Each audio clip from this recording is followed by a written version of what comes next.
ओम शांति 27 अक्टूबर 2020 आज की बाबा की साकार मुरली। और आज की मुरली में बाबा ने जैसे मुरली की स्टार्टिंग बड़ी अच्छे तरीके से बाबा कहता कि भिन्न भिन्न युक्तियाँ मैं तुम्हें बताता हूँ। फिर मुरली के बीच की एक लाइन की जैसे मकान पुराना हो जाता है फिर नया बनता है, तो जो हमारा बुद्धि है वो नए मकान के ऊपर लगने लगती है। हाँ, हालांकि नया मकान बनने में बाबा ने कहा 1 वर्ष 2 वर्ष लग सकते हैं, बट निश्चय हो जाता है, बाबा ने ये वर्ड यूज़ किया, परंतु निश्चय हो जाता है कि अब हम नए घर में जाएंगे। तो ठीक वैसे ही एग्जैक्टली वैसे ही बाबा कहते हैं कि ये सब युक्तियाँ हैं कि तुम्हें बाबा याद रहे। The ultimate aim of each and every line of Murli is to get detached from this old world. बाबा त्रिकालदर्शी है, उनको दिख रहा है कि इस पुरानी दुनिया का क्या एग्जैक्टली हालत होने वाला है, और अगर पुरानी दुनिया के प्रति इस लेवल का अटैचमेंट और फॉल्स अंडरस्टैंडिंग अगर प्रैक्टिस में रही तो फिर इस संसार को स्टेबल कर पाना इट वुड बी डिफ़िकल्ट।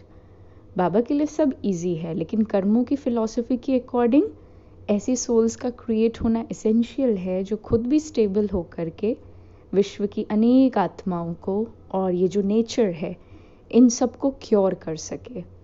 तो बाबा कहते हैं ultimately the aim object is to remember one father and nobody else. इस पुरानी दुनिया से जो वैराग्य है वही इस पर्टिकुलर पढ़ाई का अल्टीमेट एम है। और वैराग्य का अर्थ बाबा कहते हैं जितना न्यारा उतना ही प्यारा। Too much detachment is not vairagya and too much attachment or love is not vairagya.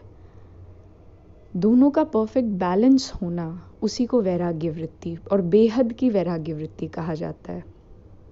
क्योंकि अगर एक दो जने से अटैचमेंट है तो बाबा उसको कहते हैं किनारे पकड़ के रखने वाली बात, और अगर किसी से डिटैचमेंट है एक दो से और पूरे संसार से नहीं तो उसको टकराव बाबा कहते हैं कि लगाव झुकाव और प्रभाव टकराव में नहीं फंसना।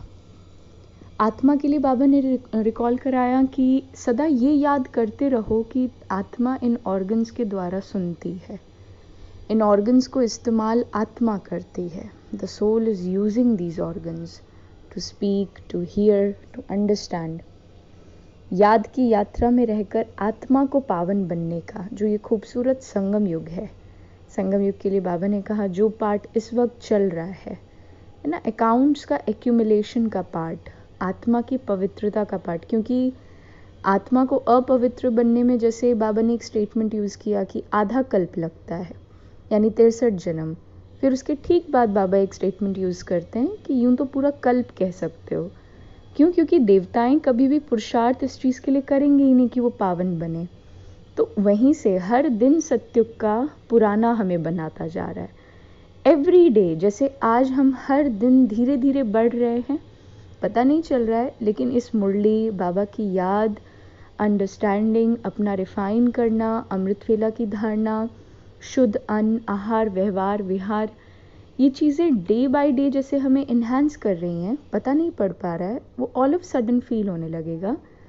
ऐसे ही सत्युग का एक एक दिन धीरे धीरे धीरे धीरे लीक होता गया। उस समय नहीं पता चला, ऑल ऑफ सडन द्वापर युग में फील हुआ। तो वहाँ पर 2500 वर्ष लग गए फील होने में। क्यों? क्योंकि वहाँ बाबा नहीं है ना। रावण का राज्य धीरे धीरे स्टैब्लिश हुआ और यहाँ परमात्मा है, बाबा है, तो राम राज्य स्थापन होने में ज़्यादा टाइम नहीं लगता। इसीलिए कहते हैं मनुष्य से देवता किए करत ना लागी वार। भक्ति मार्ग के विषय में बाबा ने कहा कि भक्ति मार्ग में भी चित्रों की इम्पोर्टेंस बहुत ज़्यादा है, और चित्र एक ऐसी चीज़ है जो कि ह्यूमन का ब्रेन बहुत इजीली अडेप्ट कर लेता है, अंडरस्टैंड कर लेता है, कोई प्रॉब्लम नहीं लगती है ना। If we don't have any problem in vision, अगर हमारा विजन बिल्कुल ठीक है शरीर का, तो पिक्चर्स के द्वारा चीज़ों को अंडरस्टैंड करना हमारे लिए ज़्यादा ईजी होता है। And this is the reason why Shiv Baba emphasizes on the importance of pictures and images, कि important है चित्रों से समझाना, easy समझ आएगा, बेहतर समझ आएगा।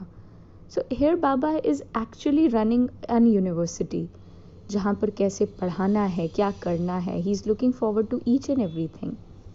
बाबा ने कॉन्ट्रास्ट में कहा जैसे कि दुख सुख, रात दिन, है ना, भक्ति और ज्ञान। तो बाबा जैसे कई बार कहते हैं ना कि कोई एक आशिक और माशूक का एग्जाम्पल भी देते हैं, तो आशिक माशूक का एग्जाम्पल भी बाबा भक्ति मार्ग के कॉन्टेक्स्ट में दे देते हैं। So anything which is not ज्ञान, anything which is not knowledge, which is not making a soul independent, is considered to be devotion, that is bhakti. So भक्ति मार्ग इस समय क्या है, ये भक्ति मार्ग है, भक्तपना है। We are not masters, we are dependent on powers. and ज्ञान मना, ज्ञानी तो आत्मा बनना मना इंडिपेंडेंट बनना। बाबा को याद करके बाबा स्व का राज्य देते हैं, जिससे शिवालय तो बनता है, राम राज्य की स्थापना तो होती है, परंतु हमारे अंदर स्वराज्य होता है। तो रॉन्ग क्या है, राइट क्या है, इन बातों का भेद हम कर सकते हैं।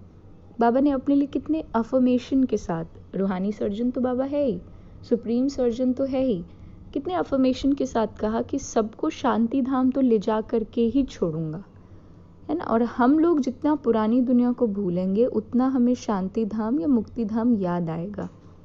तो बाबा गुलगुल तो सबको बनाएगा, या तो मुरली के साज से या तो धर्मराज की सजा से, but everyone will become pure and will go to Shanti धाम।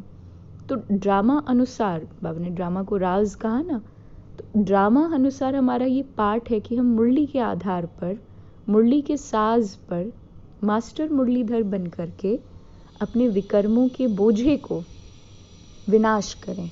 बाबा बोझ उतार देते हैं, है ना, बर्डन उतार देते हैं, ताकि इजी गोइंग तरीके से हम अपने अकाउंट्स को सेटल कर पाएँ। मास्टर मुरलीधर बन करके सदगति को प्राप्त करना, ये ड्रामा अनुसार हम बच्चों का पार्ट है। बाबा कहते हैं ना कि अब तुम समझदार बन रहे हो, ड्रामा अनुसार, कल पहले मुआफिक। ये ड्रामा का एक फुल स्टॉप लग जाने से अहंकार के सारे दरवाजे बंद हो जाते हैं। तो बाबा भिन्न भिन्न प्रकार की युक्तियाँ देते हैं, बट डिपेंड्स कि निश्चय, बाबा कहता है निश्चय बुद्धि विजयंती और संशय बुद्धि विनशंती। तो हमारे ऊपर रिस्पॉन्सिबिलिटी है।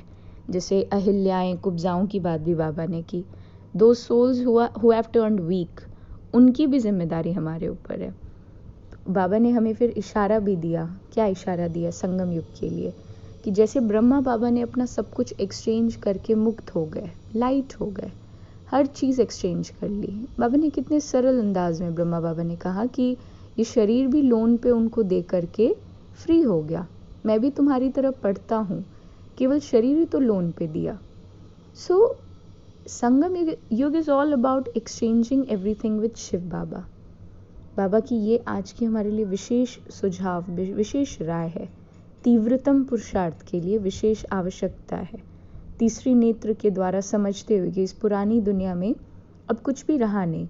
जैसे बाबा बैनियान ट्री का एग्जाम्पल देते हैं, तो जो मुख्य फाउंडेशन है देवी देवता धर्म, जो विश्व का मुख्य फाउंडेशन है, बीज तो बाबा है ही, उसके बिना तो कुछ हो ही नहीं सकता। परंतु इस धरा पर जब हम आते हैं तो यहाँ पर जो मुख्य फाउंडेशन थे वही अब नहीं रहे। जैसे उस बैनियान ट्री में प्रॉप रूट्स ने पेड़ को थामा हुआ है, तो बाबा वही कहते हैं कि मुख्य तना मिसिंग है। अब मैं फिर से उसी की स्टैब्लिशमेंट करता हूँ। जैसे भक्ति मार्ग में अलग अलग शाखाओं ने अपने पवित्रता के आधार पर इस विश्व को थाम कर रखा, अब क्योंकि वो भी अपवित्र हो गए, उनमें भी अपवित्रता आ गई, तो कुछ ऐसा चाहिए था जो फिर से आ करके पवित्रता की नींव और धरनी तैयार कर सके। और आज का जो वरदान है वो बाबा के साथ के योग को, इस पढ़ाई को, धारणा को, हर बात को सहज रीति से सिद्ध करता है। Because meditation is not about sitting in a corner and visualizing something. Rajyoga meditation तो बिल्कुल भी वो चीज़ नहीं है। मुरली के साज द्वारा माया को सरेंडर कराने का नाम बाबा का ज्ञान है। और स्लोगन है, अनुभवी स्वरूप बनो तो चेहरे से खुश नसीबी की तो झलक दिखाई देगी ही। अनुभूति स्वरूप की जगह अगर हम अनुभव स्वरूप पर फोकस करें, मुरली की बातों को अनुभव करना, ना कि योग में बैठ करके कुछ अनुभूति के पीछे अपना टाइम वेस्ट करना, हट करना, तो तीव्रतम पुरुषार्थ होगा। और जो खुश नसीबी वाली बात है, खुश नसीबी यानी नसीब अब खुश है, नसीब मना बुद्धि, तो खुश बुद्धि, ऐसी बुद्धि जिसमें अब खुशी है, अतीन्द्रिय सुख है, वो बात चेहरे से प्रत्यक्ष होगी। ओम शांति।